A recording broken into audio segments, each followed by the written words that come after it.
Good morning, beloveds. Gabby is very adamant about something this morning. We're not sure what. Just for giggles, because she's very loud, um, and talks a lot. And so what we've started doing is when she's being particularly screamy, like she's doing right now, we ask her what she yearns for. Uh, it just makes it more interesting. And she's definitely yearning for something. Mostly because I read an article that, or it was an essay funny about when cats just randomly scream. They yearn for something and they don't know what it is, and they're hoping that if they're screaming, that you can figure out what they're yearning for. So now that's what when she's all screamy like she is right now, we ask her, "What are you yearning for, baby girl?" She's 17. She's a 6.5 pound ball of orange fury, and very loud, and very loud. So, Foster was not interested in coming to do the live stream this morning, but Gabby is apparently. And when Gabby comes in, she contributes. Right, Gabby? Right, Gabby? You may be able to hear that purr. Okay. Let's see. If I can get the book at the right angle, I can see it. So it is August 9th. Our title is Here I Am. The first quote is, "I heard the voice of the Lord saying, whom shall I send, and who will go for us? And then I said, here I am, send me." And that is Isaiah 6:8. The quote from The Science of Mind is, "God is not a person, God is a presence personified in us." Right, Gabby? Are you a personification of God? She is. That is The Science of Mind, page 308. Okay. In his journal, Ralph Waldo Emerson suggests that we be great as doth beseem the ambassador who bears the royal presence where he goes. In fact, we do carry the divine presence within us, along with all of the benefits and blessings which have been given us as children of God. This realization is a powerful one, not only because it makes us aware of the great love God has for us, but also because it reminds us that as divine beings, we each have a responsibility to express love in the world. How many times when we perceive a problem in the world around us do we proclaim a desire for someone to do something? How often have we felt powerless to change some situation or to make a meaningful contribution to our fellow human beings? In the biblical quotation above, Isaiah was responding to God's question, "Who shall I send?" when he made his commitment. While each of us may not be able to go as ambassadors to other parts of the world, or even to places outside of our own neighborhood, we are all called to serve in whatever capacity we can. Let us recognize the opportunity around us to make a positive difference in our world and to answer with the prophet, "Here I am, send me." I know I can serve God, my loving Creator, by sharing my divine gifts with those in my life. I am blessed by the love that returns to me, and I am thankful. And that is J.A. Gene Anderson. And what this one reminds me of is two things. One, Isaiah is an exile prophet. So while the Hebrews were exiled in, I believe, Babylon, the prophets were there to help them keep their culture together. And so Isaiah stepped up and made the commitment, going, "I am one who will help keep our people together, to keep hope alive." The other thing is a quote that I've heard Jesse use, and I forget where the quote comes from. But the quote is that you may be the only Bible some people read. Okay? Which means, and I do reflect on this occasionally, when I meet people and I see the way that they behave, and I think, I want to know their God. And then I meet other people and I see the way they behave, and I go, I don't want to meet the God they believe in. And that's it. You are a divine representative. You represent the God that you believe in. Is your behavior, are your words in line with the God that you profess to believe in? Because you are literally an ambassador for your faith. You are an ambassador for your religion. You are an ambassador for your God. So the way we act in the world, you may be the only Bible some people read. Do you make them want to read more? Or do you turn them off entirely? And that in and of itself is terrifying. And rightly so. It should be. It should be a call to us to remind ourselves that how we behave is a representative of what we believe. And so, when people meet us, are they attracted to our faith? Are they attracted to our God?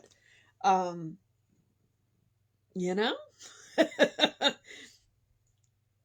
when I say terrifying, I don't mean it in a scary way. What I mean is, it should set you back on your heels. It should set you back on your heels. It should make you think about, just like I say the same thing about the trend of your thoughts. We don't have to worry about each individual act. We don't have to worry about each individual thought. We want to think about the trend of our thought. It's like, how do you behave when no one's watching? How do you behave when, and I'm going to use quotes, lesser people are watching, meaning people who have no power over you? How do you treat restaurant workers? How do you treat shop clerks? How do you treat the people that serve you? Because those are the people, you are representing your God when you do that. And the God in the Bible, the prophets are servants, and they all know that. They come to serve the people. Yes, they are serving God, but they come to serve the people. And so here I am, when we make that commitment. And trust me, that's when I went into ministerial school, that's not, that's minimum a 10-year commitment. Just ministerial school. But even before that, because it was all of the classes up to practitioner training. The practitioner training was 2 years. And then I served as a practitioner for 3 years, then went into ministerial school. Ministerial school was a minimum of 3 years, and I took 4. And then the internship, after you graduate and they give you a license and say, you are now a licensed minister. The internship before ordination is minimum 3 years.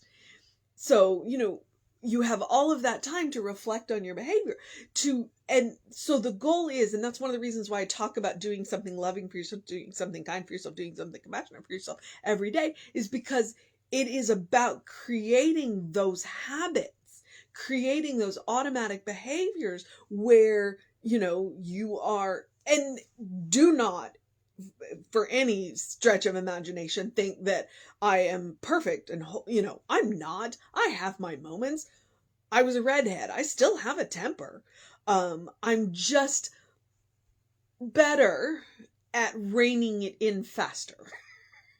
So, because when you put that REV in front of your name, and especially when you go through ordination, you are stepping into a role where you are literally a representation of your God. You're a representation of your faith.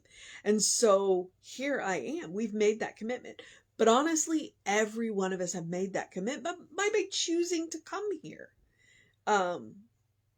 So in Science of Mind, we believe the way we make a world that works for everybody is how we behave and how we treat each other. And by understanding that we are all ambassadors for our faith. And it means when we make mistakes, we make amends. When we make mistakes, we apologize. And we move forward. Because we know who we are. 1, we are beloved children of God. And 2, we are representatives of God. Which is one of the reasons why I've changed where I will say you are a beloved child of God in whom God is well pleased, and added in, which I got from Reverend Jesse, and well represented, because we represent the God that we believe in. Every one of us does. And we've all met people and we've thought, I don't want to meet your God. And we've all met people and we go, I want to know your God. You may be the only Bible people read. So, that's where we're at. Let me see. Let me put my glasses back on. There may come a time where I don't have to wear my glasses, but that time is not yet. So, and he does quote from Ralph Waldo Emerson. Yeah. Be great as doth beseem the ambassador who bears the royal presence where he goes. You are a royal ambassador for the divine presence. You always are. You always will be. And that should set us back on our heels a little bit. So, and I'm always going to love the Science of Mind quote. God is not a person. God is a presence personified in us.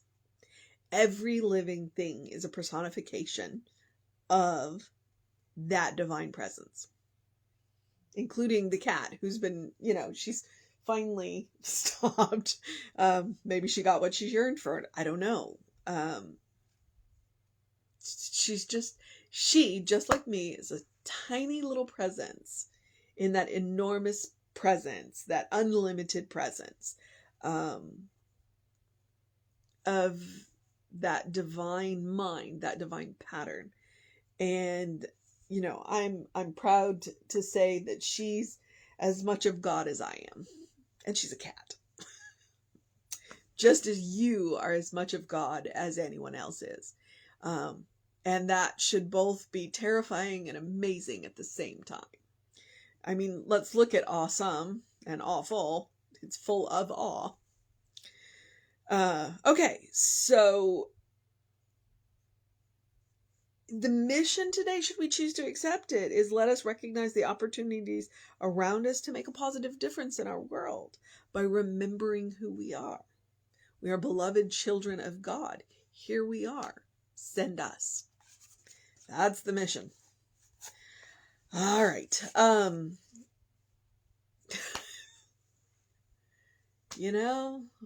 We're all ambassadors of God. Every single one of us, ambassadors of spirit. All right, so that's the mission today. Remember who you are. You are an ambassador of the one. You are an ambassador of love. The other thing is the same thing, as I said, the spiritual practice of doing something loving for yourself, doing something kind for yourself, doing something compassionate for yourself. And like I said, it is about self-care. It is about creating a habit.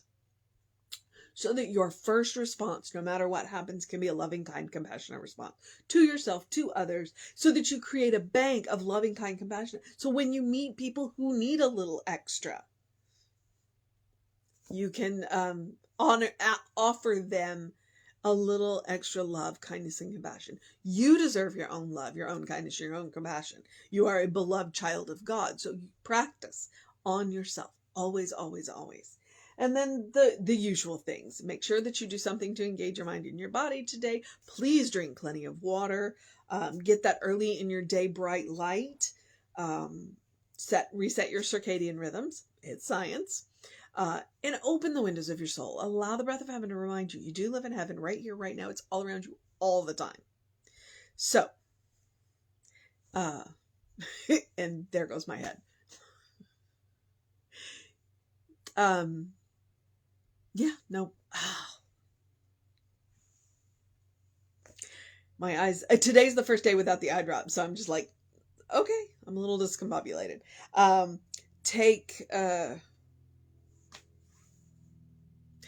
Check us on the social medias. We are Creative Life Spiritual Center, Creative Life Spark. We met a wonderful young woman on Sunday who just taught us some neat tips and tricks that means that our TikTok may be way more active now. So amazing. Neo is amazing, and we're thrilled to have made her acquaintance, and she will up our social media game that much more. So thank you.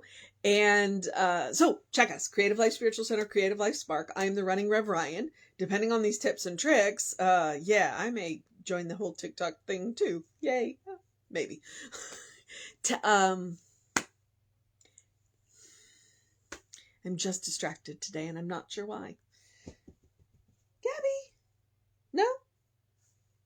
So, if you want to know what's going on in the center, we have book studies, we have classes coming up, we have a food market coming up, any of that kind of stuff, email info@creativelife.org. And by the way, creativelife.org is also our website.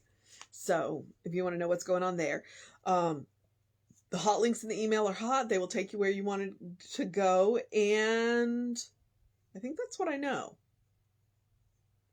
So I'm going to encourage you to have a great day, an amazing day, a wondrous day, a fantastic day, a magical day, an enchanted day, an ambassador day, a representative day, a good day. And if that's too much pressure, simply have a day because you are enough just as you are. All right, beloveds.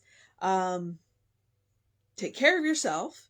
Reverend David should be on around 5 p.m. with you. I will be back with you at 9 a.m.